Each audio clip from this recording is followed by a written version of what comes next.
一間可能係全廣州唯一一間有甜蛋散食嘅雲吞麵店，呢樣又係我忘記唔到嘅細路仔嘢，炸到起晒泡啊，好靚！一睇就知係現包雲吞，呢種麵肯定係巨索汁。喂，各位，今日去嘅呢間店呢，據說係中村雲吞麵三巨頭之一，而且呢，可能係廣州唯一一間有甜蛋散食嘅雲吞麵店，聽起嚟特別。我哋埋位，呢個菜牌都好有歷史啊！呢種位以前應該係裝卡片，呢啲咪新鮮雲吞嘅標配咯。仲一睇就知最傳統嗰種廣州味，即係檸檬味嗰種炸蛋散，哇，好靚啊！蛋散，你哋開咗幾耐啊？開咗40幾年啦，哇，咪同謝霆鋒咁上下年紀。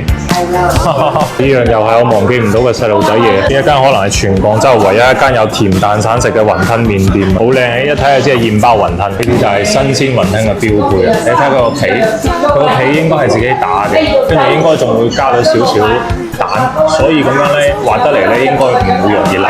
試下先。佢裏面雲吞嗰啲肉咧有肥有瘦，仲要係一粒粒嘅，應該係切肉嚟嘅。同埋個肉嘅部位咧應該係前夾，所以食落去咧好筋道啊！佢呢啲肉，同埋佢裏面應該係有嗰啲炒嘅芝麻，所以食起身咧就特別香。湯底咧更多都係豬骨嘅味道，冇乜大地魚嘅鮮味。但係佢呢個咧真係就係簡單純粹好食。即係15蚊就21粒，分分鐘自己包都要呢個價錢。5蚊嘅牛腩雲吞撈，哇，真係好抵食！試下先。咁汁咧應該係加咗少少藥材落去，所以食起身個撈麵咧有啲腩汁淡淡個味，同埋嗰啲花椒八角都唔會好重，更多都係嗰種家庭式豬油醬嘅嗰種牛腩味。蛋位揀嘅都係呢啲筋腩位，試下。哇，原來係冇落味精味嘅，佢呢個咧味咧就欠缺少少，但係佢哋嗰個醬汁咧真係好濃稠，同埋揀呢啲部位咧真係好新鮮。如果再重翻少少味咧就靚仔啦，又鹹又甜生沙虱啊！呢個4蚊雞嘅甜蛋散真係超級夠食用。